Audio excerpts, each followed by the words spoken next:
Border Gavaskar trophy, the Gabba test, day third, बारिश का मौसम, ऑस्ट्रेलिया के 3 फास्ट बॉलर्स, ट्रेविस हेड और स्टीव स्मिथ की कुटाई और इंडियन टीम का कोलैप्स। काफ़ी कुछ है मैच के अंदर डिस्कस करने के लिए। स्टार्टिंग से लेकर एंड तक डिस्कस करेंगे और साथ में कंक्लूजन भी निकालेंगे कि आखिर इंडियन टीम को हुआ क्या है, विराट कोहली का फ्यूचर क्या है, रोहित शर्मा का फ्यूचर क्या है। क्योंकि मुझे तो भाई टेंशन होने लग गई है, क्योंकि हमारा तो काम ही यही है आने वाले टाइम में क्रिकेट के ऊपर कमेंट्री करना। परंतु अगर टीम ही ऐसे कोलैप्स हो जाएगी तो हमारा क्या होगा आने वाले टाइम में। तो दोस्तों वीडियो काफ़ी ज़्यादा इंटरेस्टिंग रहने वाली है। वीडियो को अगर ओपन कर लिया इसकी बिल्कुल मत कीजिएगा। चलिए जल्दी स्टार्ट करते हैं आज की इस वीडियो को। तो दोस्तों सबसे पहले बात करते हैं डे थर्ड की ओपनिंग की। जब डे थर्ड स्टार्ट होता है तो ऑस्ट्रेलिया का स्कोर था 405 रन। 7 खिलाड़ी आउट थे। एलेक्स कैरी बैटिंग कर गए थे, मिचेल स्टार्क बैटिंग कर गए थे। तो यहाँ पे तो इंडिया ने अच्छा काम किया कि 40 रन के अंदर ये तीनों खिलाड़ी निपटा दिए इंडिया ने। परंतु बारिश ऑन ऑफ चलती गई मैच के अंदर। अगर हम काउंट करने पे आए तो 6 बार बारिश हुई है। इट मीन्स के 6 बार मैच रुका है और 6 बार जो है मैच दोबारा से स्टार्ट हुआ है। अब जब ओपनिंग पे आते हैं यशस्वी जायसवाल और केएल राहुल। पहली गेंद आउटसाइड एज लेती है, बाउंड्री पे जाती है मिचेल स्टार्क की यशस्वी जायसवाल को। दूसरी गेंद पे एक ऑर्थोडॉक्स या एक अननॉर्मल पोजीशन के ऊपर मिचेल स्टार्क को खड़ा किया जाता है, माफ़ कीजिएगा मिचेल मार्श को खड़ा किया जाता है मिचेल स्टार्क के द्वारा। पैड्स पे गेंद आती है, फ्लिक लगाते हैं, बहुत अच्छा फ्लिक था, सीधी हाथों में गेंद जाती है मिचेल मार्श के। यशस्वी जायसवाल स्टार्क की तरफ देखते हैं, स्टार्क सेलिब्रेशन करते हैं और जायसवाल वापस चले जाते हैं अपने ड्रेसिंग रूम के अंदर। शुभमन गिल बाहर निकलते हैं, भागते हुए आते हैं। आउटसाइड ऑफ की गेंद होती है, उसे छोड़ सकते हैं काफ़ी आराम से। ऑलमोस्ट 5वें या 6वें स्टंप पे वो गेंद है। अगर आप देखोगे तो आप हाईलाइट्स के अंदर भी देख सकते हो कि 5वें या 6वें स्टंप्स के ऊपर वो गेंद होती है। बाउंड्री लगाने जाते हैं, ड्राइव करने जाते हैं और outside edge then Shubman Gill का ही पत्ता वहाँ पे साफ हो जाता है। उसके बाद आते हैं the king Kohli. King Kohli आते हैं। आपको अगर याद होगा, अगर आप नई पनीर नहीं हो, अगर आप 2003 या 4 से क्रिकेट को फॉलो कर गए हो, तो 2012 या 13 में जो दौरा हुआ था ऑस्ट्रेलिया का, इंग्लैंड का ऑस्ट्रेलिया का, तो वहाँ पे एक दिक्कत आई थी विराट कोहली को आउटसाइड द ऑफ स्टंप। अगर चौथे या 5वें स्टंप के ऊपर या 6वें स्टंप के ऊपर आप गेंदबाजी करते हो विराट कोहली को, तो वहाँ से आउटसाइड एज लेती हुई गेंद सीधा स्लिप्स के हाथों में चली जाती है। और 10 साल से वो सेम दिक्कत नजर आ गई है। हालांकि बीच के जो दौरे हुए थे वहाँ पे कोहली साहब ने दिखाया है कि वो विराट क्यों है, परंतु आज 10 साल के बाद भी हम उसी चीज़ को डिस्कस कर रहे हैं और विराट कोहली रेगुलर उसी तरीके से आउट हो गए हैं। एक बार फिर से विराट कोहली 16 गेंदों में 3 रन बना के चलते बढ़े। देन आते हैं ऋषभ पंत। अच्छा डिफेंस दिखाया, बारिश आती है, कुछ 11-12 गेंदें खेली थी, 9 रनों पे खेल गए थे, वो भी एज पीछे पकड़ा के स्लिप के हाथों में चलते बनते हैं। देन आते हैं रोहित शर्मा। दूसरी साइड पे एक ऐसा खिलाड़ी खड़ा है जिसे कि पूरा भारत ये सोच रहा था कि ये तो बंदा डिजर्व नहीं करता बीजीटी में खेलने के लिए। रोहित शर्मा अवेलेबल नहीं थे, जिसकी वजह से उन्हें ओपनिंग करवाया गया और वो एक एक्सीडेंटल ओपनर था और उस बंदे ने सबसे अच्छा परफॉर्म किया है सीरीज के अंदर, एक्सेप्ट यशस्वी जायसवाल। जो पहले मैच में 161 लगाए थे जायसवाल ने, उसको अगर आप निकाल दे, दूसरे नंबर पर केएल राहुल है जिसने परफॉर्म किया है। और वो बंदा इतना ज़्यादा बॉडी के पास खेल रहा है, क्या टेक्निक है बंदे की, प्रॉपर यहाँ पे क्लोज टू द बॉडी खेल रहा है वो गेंद को। ऑप्शन ही नहीं है कि एज लग के पीछे कैच हो जाए। हालांकि जो उन्होंने ड्राइव्स लगाई हैं 3-4 वो देखने वाली थी और प्रॉपर ड्राइव्स थी वो। अब हम चलते हैं दूसरी साइड में कि हुआ क्या है, कहानी बनी क्या है। तो भाई मैं उठ रहा सुबह 7 बजे, 7 में मैं उठा था तो उस समय जायसवाल आउट हो चुके थे, इंडिया का एक आउट हुआ था और गिल साहब और केएल राहुल बल्लेबाजी कर गए थे। शुभमन गिल ने निहायती बेकार शॉट खेला जिसकी कोई जरूरत नहीं थी। शुभमन गिल एक ऐसा खिलाड़ी है जिसकी ऑलमोस्ट 26 इनिंग्स हो चुकी हैं आउटसाइड एशिया, मतलब कि एशिया से बाहर उनकी 26 इनिंग्स हो चुकी हैं, एक भी 40+ का स्कोर नहीं है।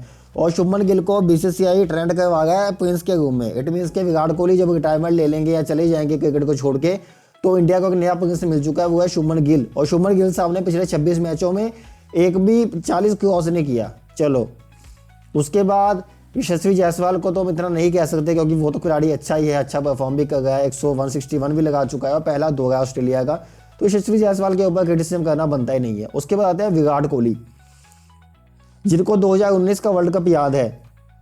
वहाँ पे विराट कोहली का कहा जा रहा था डाउनफॉल चल गया है, सेंचुरीज नहीं बन गई थी, तो वहाँ पे जो विराट कोहली का डाउनफॉल होता था वो भी 50 रनों का होता था। जी हाँ, विराट कोहली का डाउनफॉल भी 50 रनों का होता था। 2024 वर्ल्ड कप में T20 वर्ल्ड कप के अंदर वो बंदा 7 मैचेस में कुछ नहीं कर पाया, कुछ भी नहीं हुआ, और फाइनल में आके मैच विनिंग नॉक खेली। इट मीन्स के विराट कोहली बड़े मैच का प्लेयर है, ये हम सब जानते हैं। उम्र हालांकि ज़्यादा हो चुकी है, काफ़ी ज़्यादा क्रिटिसिज्म देखने को मिल गया है सोशल मीडिया के ऊपर। कुछ लोग ये कह गए हैं कि विराट कोहली कोलैप्स का पार्ट बन चुके हैं, कुछ लोग कह गए उन्हें दिखता नहीं है, काफ़ी चीज़ें चल गई हैं। परंतु ऑल एंड ऑल कहीं ना कहीं दिल में पेन होता है। अगर कोई विराट कोहली को बुरा बोलता है तो as a Virat Kohli fan दिल में पेन होता है। परफॉर्मेंस डाउन है। एक टाइम पे चल रहा था कि विराट कोहली 100 शतक लगाएंगे, सचिन तेंदुलकर साहब के इक्वल होंगे, उन्हें क्रॉस करेंगे, टेस्ट के अंदर 50 शतक भी लगाए, परंतु अभी 100 शतक पॉसिबल नहीं है। एक मैं आपको कहानी सुनाना चाहूँगा आकाश चोपड़ा सर की। मैं वीडियो आज देख रहा था और उससे पहले भी मैंने ये स्टोरी सुनी हुई है काफ़ी बार स्टार स्पोर्ट्स के ऊपर कि सचिन तेंदुलकर भी इसी तरीके से आउट हो गए थे एक सीरीज़ के अंदर। 2003 या 2004 की वो सीरीज़ थी ऑस्ट्रेलिया के अंदर ही। तो उन्होंने ये सोचा कि मैं कवर ड्राइव नहीं खेलूंगा, क्योंकि ऑस्ट्रेलिया की टीम उन्हें कवर ड्राइव खिलवाना चाहती थी। शॉट में कोई एरर नहीं था, मतलब कोई गलती थी नहीं किसी चीज़ में।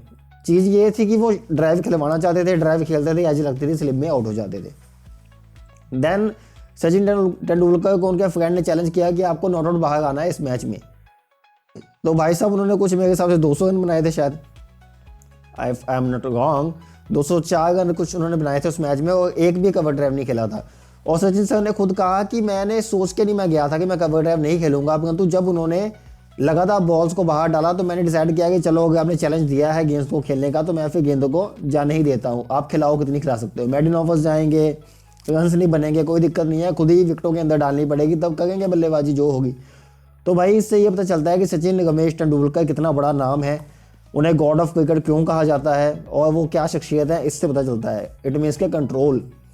विराट कोहली एक दूसरा खिलाड़ी नजर आता है इंडिया में सचिन तेंदुलकर के बाद जो इस चीज़ को कर सकता है, परंतु 10 सालों से तो कर नहीं पा गए, और अभी जो करियर का ऑलमोस्ट आखिरी पड़ाव है। क्योंकि अगर इंडिया बीजीटी में क्वालिफाई नहीं कर पाया, और सो माफ़ कीजिएगा WTC में क्वालिफाई नहीं कर पाया, तो शायद ये आखिरी चीज़ हो सकती है विराट कोहली और रोहित शर्मा दोनों के लिए, क्योंकि इसके बाद कुछ बचा है नहीं और इतनी उम्र भी नहीं है कि ज़रा टेस्ट मैच खेल पाएँ।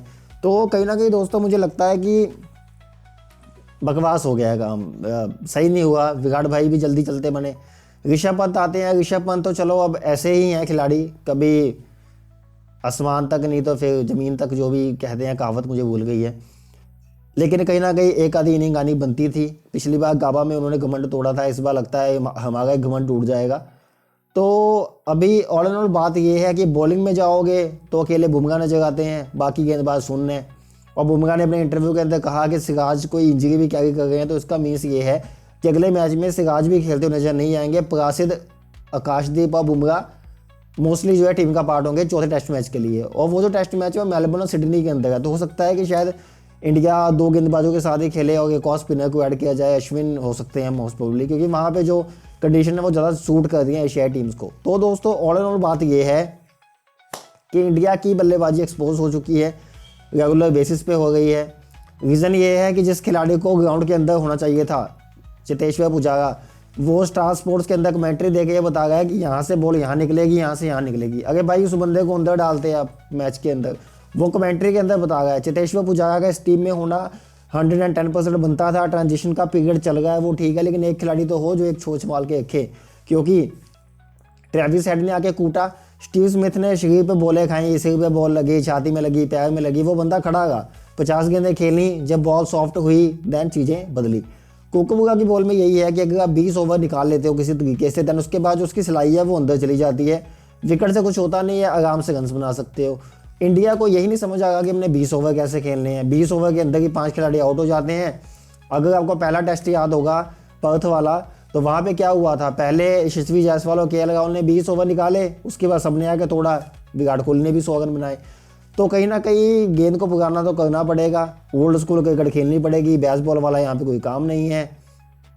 जायसवाल अपनी शॉट खेलते आउट हुए, शुभमन गिल बाहर की बॉल को छेड़ते आउट हुए, विराट कोहली बाहर की बॉल को छेड़ते हुए आउट हुए। जो बॉल हालांकि ऋषभ पंत को पड़ी थी वो अच्छी बॉल थी, वो खेलनी ही पड़नी थी, बढ़िया बॉल डाली थी पैट कमिंस ने, तो वो भी चलिए मैं कहूँगा अच्छी बॉल थी। परंतु जो बाकी 3 खिलाड़ी आउट हुए हैं वो काफ़ी ज़्यादा एम्बैरसिंग है। इंडिया लगता है एक्सपोज हो गई है, और अगर बारिश इंडिया का साथ देती है तो शायद इंडिया ये मैच बचा ले, परंतु इंटरनली मैं ये चाहता हूँ कि बारिश ना हो, इंडिया अपने दम के ऊपर इस मैच को बचाए। और अगर इंडिया इस मैच को बचा लेती है तो मेलबर्न और सिडनी के अंदर ऑस्ट्रेलिया को काफ़ी ज़्यादा दिक्कतों का सामना करना पड़ेगा। परंतु अगर ऑस्ट्रेलिया टेस्ट मैच जीती तो इंडिया का सपना BGT का और WTC का दोनों यहीं पे ख़त्म हो जाएंगे। तो दोस्तों ये था मेरा review BGT the Gabba test day 3 के ऊपर। आपकी इसके बारे में क्या राय है मुझे वीडियो के नीचे कमेंट करके बता सकते हो।